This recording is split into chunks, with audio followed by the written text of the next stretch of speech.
La auscultación cardíaca nos sirve para identificar los diferentes ruidos cardíacos. Como ya sabemos, S1, que representa el cierre de las válvulas atrioventriculares, y S2, que representa el cierre de las válvulas semilunares o sigmoideas. También nos ayuda a identificar valvulopatías que, dependiendo al foco de auscultación, podemos saber su origen. Para la auscultación cardíaca se necesita un estetoscopio e identificar los diferentes focos cardíacos. Empezamos identificando el foco aórtico.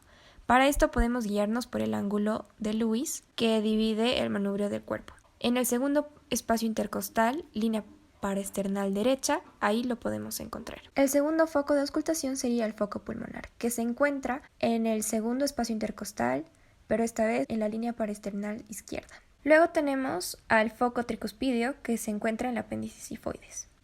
Y por último tenemos al foco mitral, que se encuentra en el quinto espacio intercostal, en la línea media clavicular izquierda. También existe un foco aórtico accesorio que se encuentra en el tercer espacio intercostal, línea paraesternal izquierda. Ya identificados todos los focos cardíacos, podemos distinguir mucho mejor el primer ruido cardíaco en el vértice del corazón y el segundo ruido cardíaco en la base del corazón.